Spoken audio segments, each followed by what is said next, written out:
Good evening. Welcome to the Mind of STEM channel, where you get your daily dose of science, technology, engineering, and math. My name is Leon Jones, and this evening I'm going to discuss the field of urban planning. Now, urban planning goes very well with landscape architecture, interior design, architecture, and environmental design, and you can include civil engineering along with that. Because it's very important that you understand what urban planning is. Now, there are some colleges like Ball State and Temple University, where I graduated from, they have urban planning programs. Now, what is urban planning? Well, urban planning, if you all aren't, and some call it community planning, transportation planning, environmental planning. But when we get down to the brass tacks of infrastructure, urban planning is dealing with infrastructure like your parks, your cities. But urban planning is a technical and political process concerned with the development and design of land use and the built environment, and that includes air, water, and the infrastructure passing into and out of urban areas. And included with urban planning is communications, transportation, and distribution networks. Now, you can also call that critical infrastructure. Now, urban planning deals with the layout, the physical layout of human settlements. So, the primary concern when you deal with urban planning is public welfare. And that includes considerations of efficiency, sanitation, protection, and use of the environment, as well as effects on social and economic activities.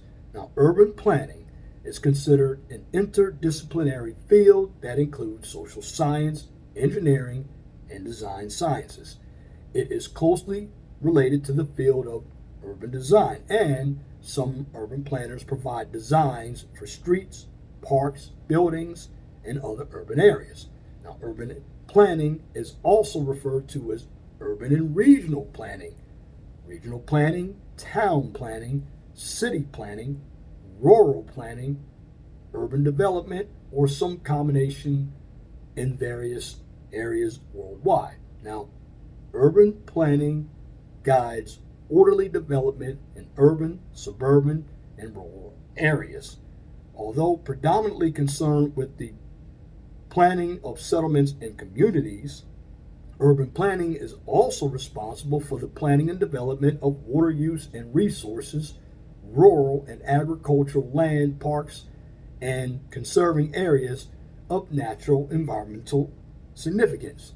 Now, practitioners of urban planning are concerned with research and analysis, strategic thinking, architecture, urban design, public consultation, public recommendations, implementation,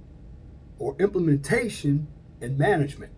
Now, enforcement methodologies include governmental zoning, planning permissions, building codes, as well as private easements and restrictive covenants.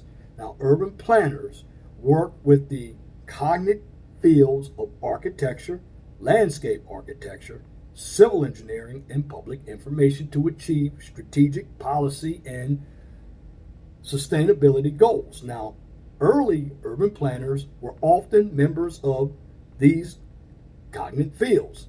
Now, today, urban planning is a separate, independent professional discipline. The discipline is the broader category that includes different subfields such as land use planning, zoning, economic development, environmental planning, and of course, transportation planning. Now, when it comes to the history of urban planning, the evidence of urban planning goes back to Mesopotamia,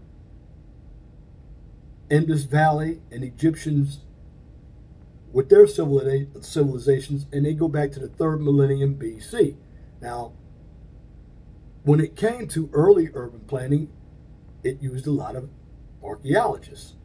And what the archaeologists did was basically study the ruins of these areas just to find paved streets that were laid out in right angles in a grid pattern. And if you look at a lot of your cities, they're all at right angles and they have grid patterns. Now, the idea of a planned out urban area evolved as different civilizations adopted it, beginning in the 8th century BC. Now, Greek city-states were primarily centered on orthogonal grid-like plans. The ancient Romans, inspired by the Greeks, also used orthogonal plans for their cities. City planning in the Roman world was developed for military defense and public convenience. Now, the spread of the Roman Empire subsequently spread the ideas of urban planning. As the Roman Empire started to decline, these ideas slowly disappeared. However, many cities in Europe still held on to the planned Roman city center, and now cities in Europe from the 9th to the 14th centuries often grew organically and sometimes chaotically. But in the following centuries, some newly created towns were built according to preconceived plans, and many others were enlarged with newly planned extensions.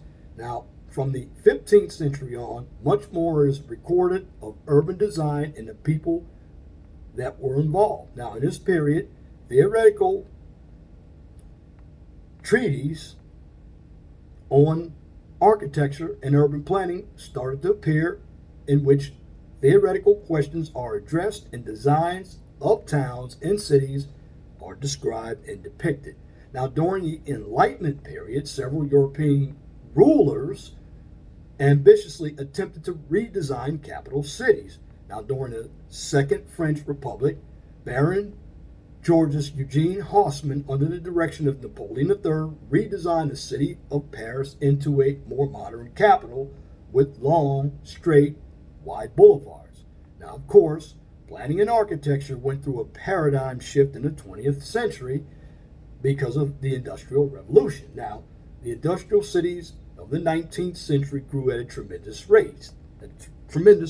Now, the evils of urban planning, life for the working poor, were becoming increasingly evident as a matter of public concern because the laissez-faire style of government management of the economy in fashion for most of the Victorian era was starting to give way to the new liberalism that championed intervention on the part of the poor and disadvantaged. Now, around 1900, theorists began developing urban planning models to mitigate the consequences of the industrial age by providing citizens, especially factory workers, with healthier environments. Now, the following century would therefore be globally dominated by a central planning approach to urban planning, not necessarily representing the increment in the overall quality of the urban realm. Now, at the beginning of the 20th century, urban planning began to be recognized as a profession because the Town and Country Planning Association was founded in 1899, and the first academic course in Great Britain on urban planning was offered by the University of Liverpool in 1909. Now, in the 1920s, the ideas of modernism and uniformity began to surface in urban planning and lasted until the 1970s because many urban planners started to believe that the ideas of modernism led to higher crime rates and social programs.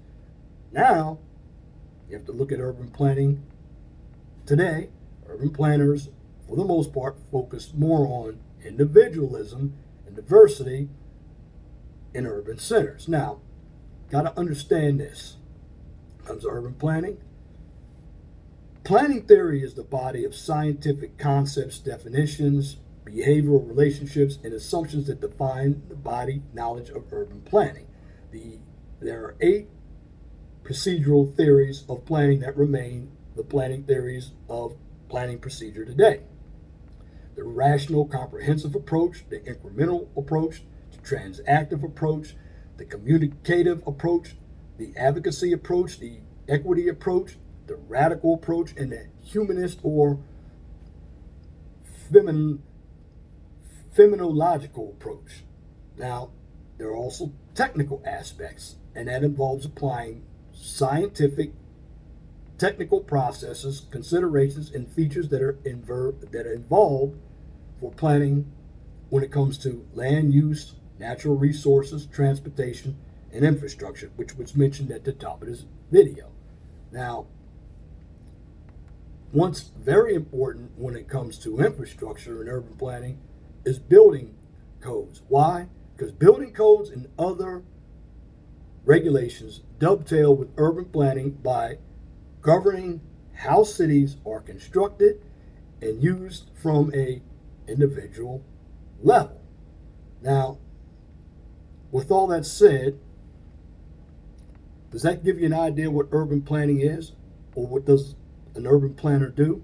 Well, basically, an urban planner, again, is a professional who works in the field for the purpose of optimizing the effectiveness of communities' land use and infrastructure.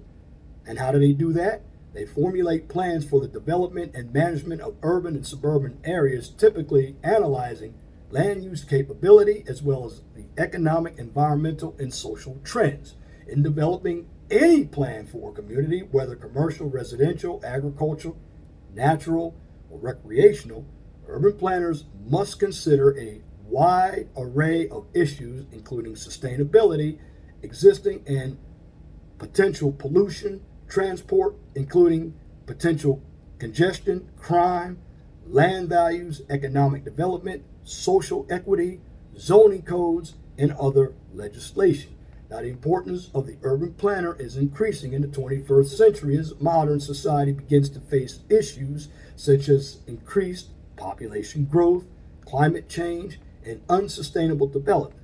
Now, an urban planner could be considered a green-collar professional, because some researchers suggest that urban planners around the world work in different planning cultures, adapted to their local cities and cultures. However, professionals have identified skills, abilities, and basic knowledge sets that are common to urban planners across national and regional boundaries. And that concludes this segment of urban planning. If you like what I just presented, please comment, share, and subscribe. And again, if you like my videos, definitely continue to listen, because this is educational knowledge about infrastructure.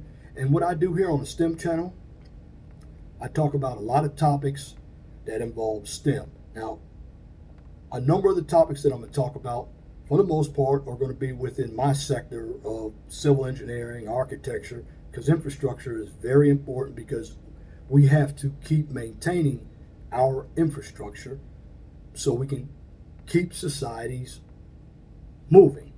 And at the end of the day, when you listen to the Mind of STEM, you get your daily dose of science, technology, engineering, and math. I want to thank you for listening. Once again, my name is Leon Jones. Till the next time, you have a wonderful and blessed night.